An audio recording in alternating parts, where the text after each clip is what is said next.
Coming up next this Monday morning, how these brush fires are affecting the air quality and how that may be affecting your body and your health. We'll hear from a lung surgeon. Plus,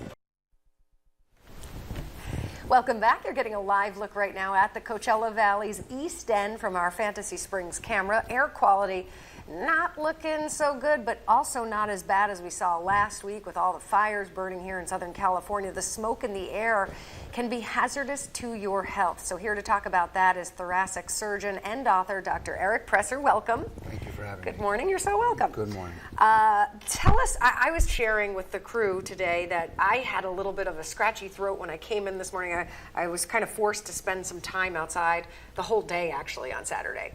And itchy eyes and stuff, and I'm like, this isn't normal for me. No, and the problem with talking about lung health is that people really don't appreciate breathing until they have problems with it. Chest pain and shortness of breath is the most number one reason why people present to the emergency room.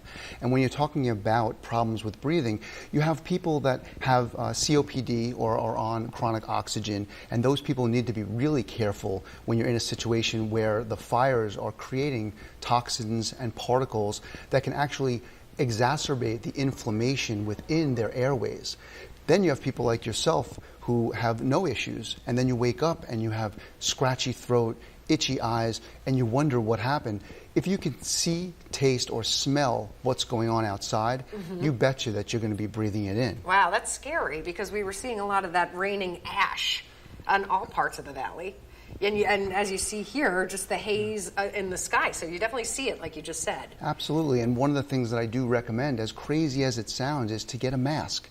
Because when you have a mask that filters those particles, there are specialty masks, N95, N100. We use them in the hospital to filter out these smaller particles. It really is the only thing that you can do to make sure that you're not breathing, other than staying away from the situation. If they tell you to evacuate, get out. If you are near the fires, then please stay inside. When you're inside, do simple things like don't smoke, don't vape. If you're going to dust with a cloth so that you don't put particles up into the air, which can actually irritate your airways even more. That could have been it too. I was sweeping with one of those big brushes. Right. It's very scary, though, thinking about the fact that our air quality is so poor right now in that unhealthy range. And you said you've been on the scene of many major fires. Yes, unfortunately, here in California, I've been on the scene, and I was in New York on 9/11, where we actually had to walk around for weeks afterwards because the air quality was so poor.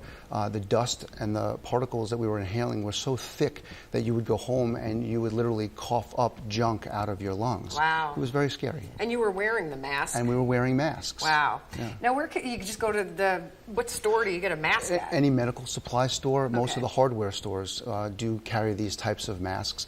And once again, don't be ashamed to wear one. It's really important because our lungs are our life.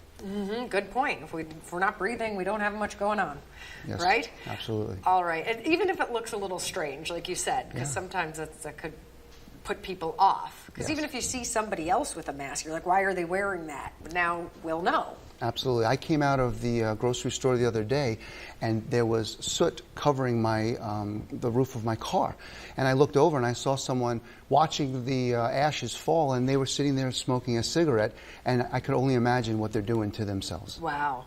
And now you have a book out that you'd like to talk about a little bit? Sure. It's called An Empowering Guide to Lung Cancer.